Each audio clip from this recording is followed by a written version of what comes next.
আদাবরের ঘটনাটি নিশ্চয়ই দেখেছেন। এছাড়া আরেকটি ঘটনা একটু আপনার দৃষ্টিতে আনতে চাই। কয়েকদিন আগে যুব দলের এক নেতাকে চট্টগ্রামের রাউজানে গুলি করে হত্যা করা হয়েছে। গণমাধ্যমে 5 অস্ত্রধারী শনাক্ত হয়েছে, তাদের ছবি সহ নাম এসছে এবং যারা সবাই বিএনপির সঙ্গে সম্পৃক্ত বলে গণমাধ্যমে খবর এসছে।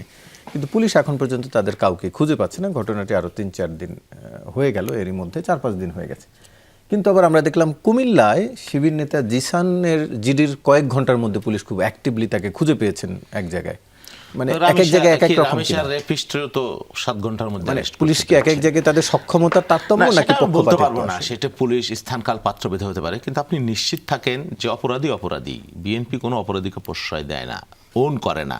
যেমন ওই যে কি শিবিরের তাকে তারা ওন করছে যেভাবে, মনে হচ্ছে ধোয়া তুলসী পাতা, বিএনপি সেটা কেউ করেনি। এবং আমি এটা নিয়ে কথাও বলেছি ওখানকার লোকাল এমপি যে, এবং তিনি এই বিষয়ে সিরিয়াস। কিন্তু রামিসা এবং জিসান কেউ বিএনপির সাথে যুক্ত না, আবার ওদিকে বিএনপির সাথে যুক্ত না, কিন্তু না হ্যাঁ হচ্ছে। আপনি ওয়েট করেন, দেখবেন যে এটা আপনি আস্থা রাখেন, সে গ্রেপ্তার হবে। তাদেরকে কেউ প্রোটেকশন দেবে না। একজন খুনি তো খুনি, সে বিএনপিও কত বছর হয়নি। প্লিজ এইটা এইভাবে বললেন না, কত বছর হয়নি, এটা সাগর উনিরও হয়নি। রামিস আটটা যে 7 দিনের কার্য দিবস হইলো, এটা একটু দয়া করে একটু প্রশংসাটা করেন।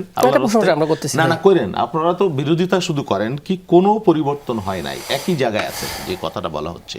এটার সাথে আমি সম্পূর্ণ একমত না। আমি কেন একমত না আমি বলি।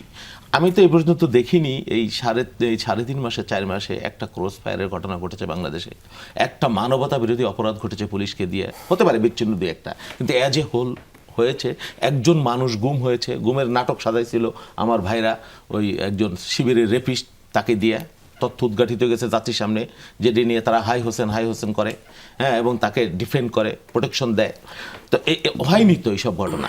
এখন পুলিশে যারা ওই যে বললো আমার ভাই যে আওয়ামী লীগের লোকরা আছে তো, এটা তো সত্য, এখনো আছে, জামাতের লোকও আছে, এনসিপির লোকও কেউ আছে হয়তো বা, হ্যাঁ, কারণ বিগত অন্তর্বর্তীকালীন সময়ে যে যেমনি পারছে নিছে, তারা সরকারে গেল, তারা যে দোয়া তুলসী পাতা হয়ে যাইতো তা তো না। জামাত, এনসিপি, তার প্রমাণ তো আমরা দেখছি, এবং কেলেঙ্কারিও দেখছি, নিয়োগ বাণিজ্য দেখছি, কোটি টাকা। এখন আল্লাহর রহমতে এই 3.5 মাসে এইটা শুনি নাই অন্তত।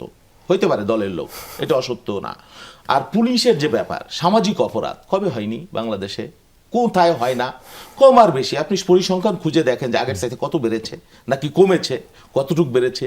এটা তো হবেই, পুলিশ একটা বিধ্বস্ত বাহিনী, সবচাইতে বিধ্বস্ত হয়েছে এই আন্দোলনের পরে, 5 তারিখের পরে পুলিশ আক্রান্ত হয়েছে। পুলিশ সঙ্গত কারণও আছে, তো তারা তাদের নৈতিক মূল্যবান ফেলে, তাদের ডিসিপ্লিন চেইন এগুলো নাই। নানান বিএনপি নতুন সরকার সেট আপ করতে নানানভাবে এই বাস্তবতা তো আছে। আর পুলিশ এখন একটা পুলিশকে কেউ ভয় পায় না, তো ভয় পায় না কারণ আছে, পুলিশ বন্দুক ব্যবহার করতে পারে না, করে না। ওই যে চুন খাইলে মুখ পরে, দই দেখলে ভয় করে, একটা কথা আছে না, বা সিঁদুরে মেঘ দেখলে ভয় পায় ঘর পড়া গরু, সেই বাস্তবতা আছে। পুলিশের কাছে অস্ত্র ছিল, পুলিশ গুলি করে নাই, পুলিশ সহনশীল হয়েছে। বাট সব জায়গায় কোন জায়গায় সহনশীল হবে, কোন জায়গায় সহনশীল হবে না, ওই যে বললাম না, ওই আতঙ্ক, ট্রমাটাইজড সবচাইতে হয়েছে পুলিশ, এই বাস্তবতাও তো আছে। এখন আপনি যদি বলেন কোনোই পরিবর্তন হয় না, বাংলাদেশের সংস্কৃতি, উনি বললো ব্রিটিশ শাসন থেকে পুলিশের ক্যারেক্টার চরিত্র, পুলিশ তো আমি ইম্পোর্ট করতে পারবো না। এই দেশেরই পুলিশ, এই জামাতের পুলিশ, এই আওয়ামী লীগের পুলিশ, এই এনসিপি করার লোক, এই বিএনপি করার লোক, এরাই তো পুলিশ। আপনি কোত্থেকে আনবেন? আর পুলিশ যে ঘুষ খায় না, ঘুষ তো খাই, এটা তো অসত্য না। এটা একটা সামাজিক ব্যাধি, এটা একটা সংস্কার লাগবে, একটা মনস্তাত্ত্বিক সংস্কার, সামাজিক সংস্কার লাগবে। এটা একদিনে আপনি সুইচ দিলেন, বিএনপি ক্ষমতায় আসলো আর পুলিশের সব ঘুষ খাওয়া বন্ধ হয়ে গেল, আপনি এটা যদি আশা করেন, এটা বাতুলতা।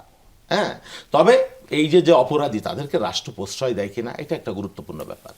যে সংস্কারের কথা আপনি বলছিলেন, সেটিও কি চেষ্টা করছে সরকার? বা সেরকম নিশ্চয়ই, আমি না হলে কি, তাহলে পুলিশ তো আগের মতোই ক্যারেক্টার থাকতো, যারে তারে ধরে নিয়ে ঠ্যাঙ্গে গুলি করে দিত, বুকে গুলি করে দিত, হ্যাঁ, মাদক কারবার নিয়ে ওসি প্রদীপের মতো আচরণ করেছে কেউ রক্ষা পাইছে? এটা কি কোনো পরিবর্তন না? এক বিন্দু পরিবর্তন মনে হয় না আপনার কাছে, আপনাদের কাছে? তিনি যে ঘুষের উদাহরণ দিচ্ছিলেন, আর ঘুষ কে না খাইছে এই দেশে? আপনি ঘুষ কি বন্ধ হয়ে যাবে? ঘুষ কি আপনার সামনে খায় কেউ? গোপনে পুলিশ তো ব্রিটিশ আমল থেকেই ঘুষ খায়। কে, কোন ফেরেস্তা এসে বন্ধ করছিল? ওনাদের ইউনুস সরকার এসে বন্ধ করতে পারছিল? তখন কি পুলিশ ফেরেস্তা হয়ে গেছে? বা ওনারা কালকে ক্ষমতায় বসায় দিলে সব পুলিশের ঘুষ খাওয়া বন্ধ হয়ে যাবে? তাহলে দেই, উনি গ্যারান্টি দেখ, ইজ ইট পসিবল? হ্যাঁ, এটা একটা মনস্তাত্ত্বিক ব্যাপার, এটা একটা প্রক্রিয়াগত ব্যাপার, যে পুলিশের কোনো অন্যায় অপরাধ প্রমাণিত হলে এটা রাষ্ট্র, সরকার প্রশ্রয় দিবে না। এটা হলো বাস্তবতা।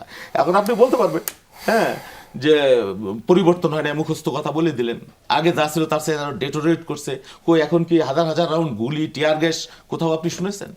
যে পুলিশ ব্যবহার করছে, সাউন্ড গ্রেনেড ব্যবহার করছে, বিরোধী দলকে পণ্ড করে দিছে, মিসমার করে দিছে, কোনো অফিস বিরোধী দলের ভাঙ্গে চুরে নিয়ে আসছে। আপনি তো বলে দিলেন পরিবর্তন হয় নাই, যা ইচ্ছা তাই বলতেছেন, যাকে ইচ্ছা তাকে তাই বলতেছেন, যেমনি বলতেছেন টাইনে নামাবেন, হিস্ট্রে নামাবেন, একই তো কথা। কই পুলিশ কাউকে বাড়ি দিছে বিরোধী দলের নামে? আপনি মত প্রকাশ করতেছেন, সব বলতেছেন, এখন বলতে পারবেন আপনি পরিবর্তন হয় নাই, রাজনৈতিক বক্তব্য।